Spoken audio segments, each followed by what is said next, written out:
I'm pleased to welcome Chloe to the stage to share her passion and her story. Make some noise for Chloe, y'all. Hi, guys. Okay, today I'm going to be talking about being Black at a predominantly white school at PWI. Well, let me start. I'm super nervous. Okay. My family is from the South, Memphis, Tennessee to be exact. I came to Minneapolis when I was just 2 years old with my brother and my mom. While living there, I was around more diversity. Minneapolis is historically more diverse than Moorhead, with a larger Black population. And coming to Moorhead was a challenge, but I loved their social work program and knew I could excel here. But having others like me help with expressing how it made us uncomfortable and... Sorry. No cards flipped.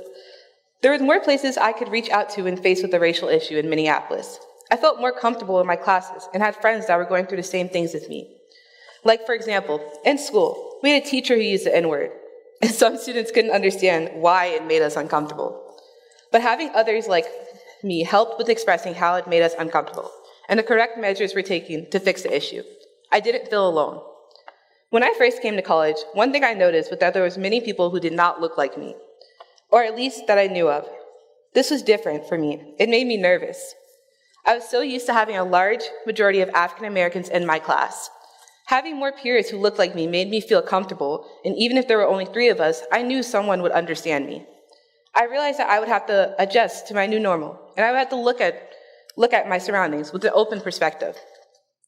Being Black is an everyday battle. It comes with many obstacles and situations where I might feel uncomfortable. At the age of 14, I was so nervous to walk into a store with a backpack because I knew I would get followed. Or when I would get followed around Target because they thought I was going to steal. The thing that gets me the most is the stares when I walk into a store.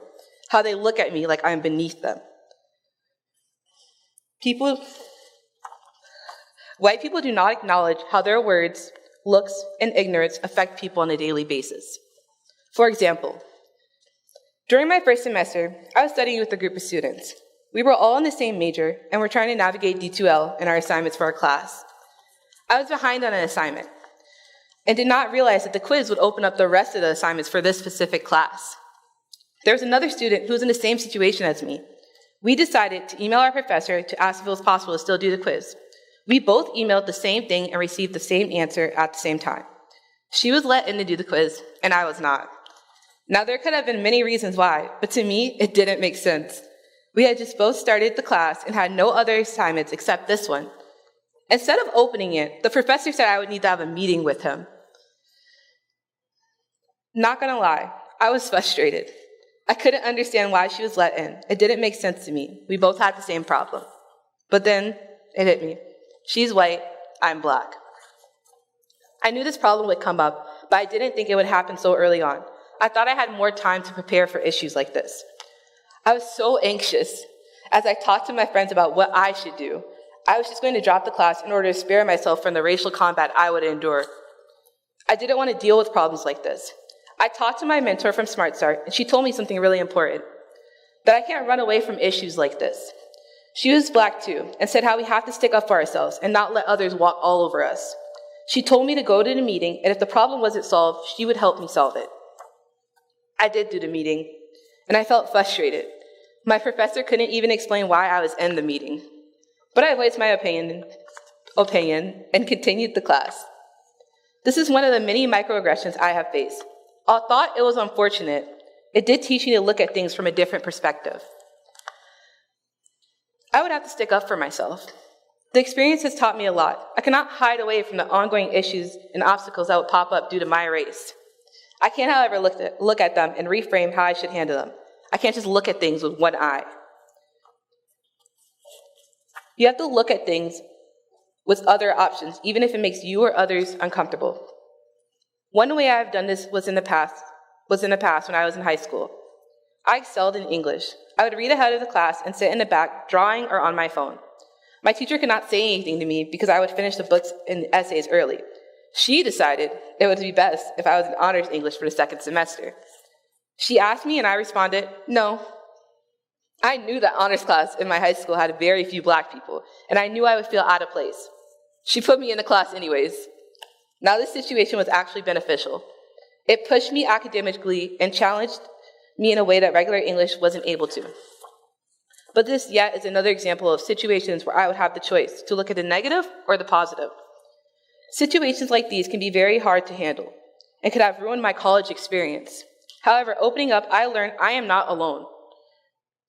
There are others just like me in the same situation, being African American at a predominantly white institution, a PWI. I found a community that helped uplift me and showed me how MSUM could still be great. With every bad experience, there is a good experience and an opportunity to learn. Now I have a choice. Will I let things like this push me further from the education I deserve, or will I push through the racism-related stress and adversity? I decided I will push through, but not silently. I'll use my voice to share what it's like for many people like me while educating others on how they can be open to change. That's what I'm doing now. I was so scared to come on stage and talk about my experience as a person of color, and then I thought about it. If we don't share, how will others know? PWIs as a whole have to readdress the way they treat students of color. Don't brush off our experiences because you have never experienced something like minorities have. Instead, look at what they're saying with the open perspective. Imagine how you would feel if you were in my shoes. Uplift our voices and listen to what we have to say. For me, the Diversity and Inclusion Office has been of tremendous help in learning Find My Voice and Power. When I am faced with a racial challenge, I go to them. They listen and try their best to help. I, however, wish this could be everywhere on campus. And hopefully it can be, somewhere in the near future.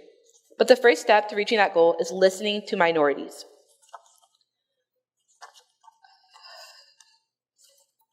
Like I said earlier, living while Black is an everyday battle, but I have learned from my experiences and that I can choose my battles. And there is power in choosing for myself and for my health. And some things I cannot change. I will leave you all with a quote from Angela Davis. I'm no longer accepting the things that I cannot change. I'm changing the things that I cannot accept. Thank you.